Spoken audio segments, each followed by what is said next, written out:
नमस्कार। जैसा कि मैंने कल आपसे वादा किया था कि मैं राम कथा श्रृंखला का एक चलाने जा रही हूँ, जिसमें हम अ, वो तथ्य सामने उजागर करेंगे जो आमतौर पे हम लोगों को पता नहीं होते हैं।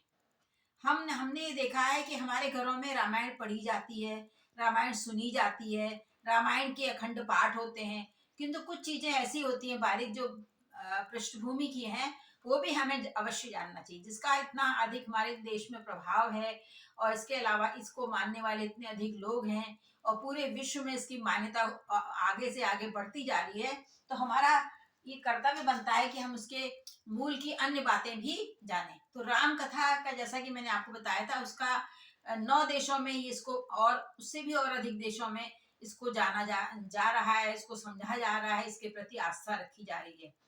तो आज जो हम कुछ पॉइंट्स के हिसाब से रखना चाहती हूँ, बताना चाहती हूँ, जिससे कि वो याद भी रहेंगे और शॉर्ट में भी होंगे और आपको अचानक भी आप सुनेंगे तो आपको कहेंगे हाँ, ये बात सही है। मैंने काफ़ी कुछ अध्ययन करके इन सब कुछ पॉइंट्स को बनाया। ऐसे प्रतिदिन छोटे-छोटे पॉइंट्स की छोटे-छोटे वीडियो बनाऊँगी। हो सकता है ये कुछ सफल हों, सब लोग इसको सुनने में सक्षम हों। अगर इसमें कहीं कुछ आपको लगता है कि कुछ संदेह हो तो आप अवश्य मुझे डीएम करें, जिससे कि मैं उसका और अधिक खोज के वो कर ला सकूं। वैसे मैंने अपनी पूरी शक्ति लगाकर इसको पता किया है कि हाँ, ये सही तथ्य हैं। तो राम कथा श्रृंखला का आज पहला दिन है और तो इसमें पहला पॉइंट मैंने लिखा है।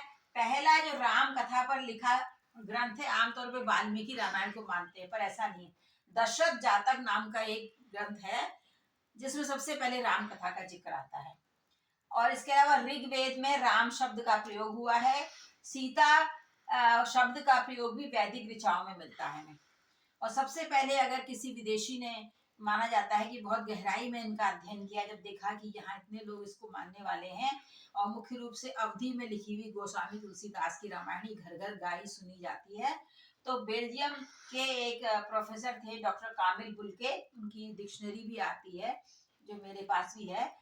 उन्होंने राम कथा पर गंभीर शोध किए हैं। सबसे प्रसिद्ध घर घर में पहुंची राम कथा पुस्तक जो है तुलसीदास, गोस्वामी तुलसीदास कृत कौन सी है? श्री रामचरितमानस। और यह कथा मूल रूप से रामायण के राम के समकालीन वाल्मीकि जी द्वारा लिखी राम कथा से प्रेरित है, जिसका नाम है रामायण। रामायण शब्द का यदि हम अर्थ जाने तो राम प्लस आयणम होता है। राम धन आयणम, तो इसका मतलब है राम की जीवन की यात्रा।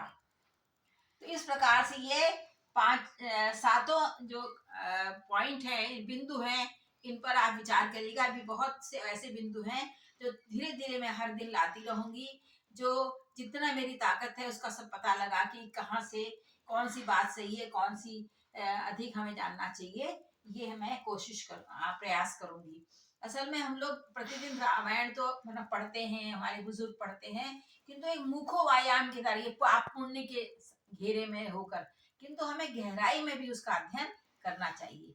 तो यही हमारी इतने महान जो विभूति हमारे हमारे श्रद्धेय श्री राम, हमारे जो आराध्य हैं, उनके प्रति एक अच्छे श्रद्धा सुमन होंगे।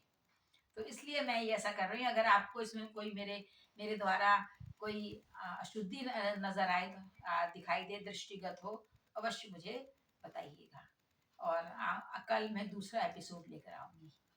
नमस्कार।